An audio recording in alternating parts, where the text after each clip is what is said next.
Hello all over there. I'm Anirudh Naveen and today we're going to have an interesting discussion on how to write a short stories. Stories are present all around us. It's just up to us to observe and write them. So I'm going to be discussing you 4 steps which you can use to write your own short story. The first, as I said, is to just observe. When you observe your surroundings, when you observe your environment, automatically you will find so many beautiful stories around you. There'll be inspiring people who will narrate stories to you or who themselves will be a part of your stories. Second step is another very important step. In fact, the most important out of all. And that is to select a good plot for your story. Unless and until you have a good plot and a good theme to drag it along, your story will have no relevance. Thus, it's very important for you to have a good theme. I've heard many people say that there is no need for having a moralistic effect on your story. But I firmly believe that there should be some objective of you writing the story. And that's what makes your story relevant to the people. That's why first you select your theme and then your plot. And that's when I come to the characters. Characters are also extremely important in any story. And that's why you must select the number of characters you want in your story, so that you're able to move along in a very smooth manner.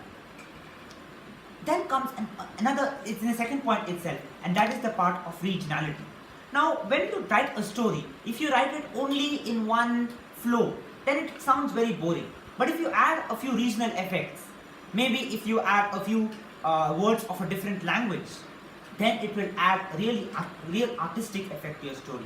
That's what makes your story wonderful and stand out from the rest. So adding some regional effect is again a very important aspect of your story.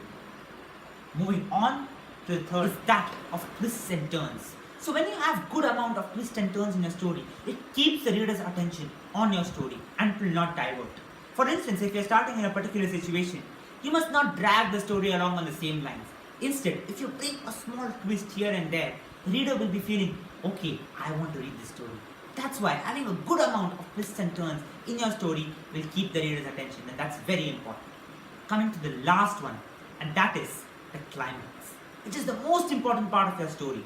You must remember that the climax must be in sync with your theme.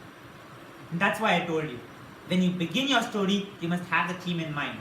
So for instance, if you choose the theme as having good moral values, the end, the climax, should be in sync with moral values. It can be in the form of a dialogue. For instance, a character is saying a particular dialogue, and from that dialogue we can come to know that yes, moral values are important. Or you can even end it abruptly, but the ending should proclaim that yes, moral values are important. So you must have the theme in consideration when you're ending your story. That's very important. These are 4 steps which will surely help you all write a beautiful story. I'm sure if you follow these 4 steps, you will all become wonderful short story writers. And remember, this short story should not exceed more than around 2000 to 2500 words. If you exceed that, then it becomes a little boring for the reader, because the reader comes in expecting that it's a short story. So keep it short, keep it simple, keep it sweet. That's all I'll say. Thank you.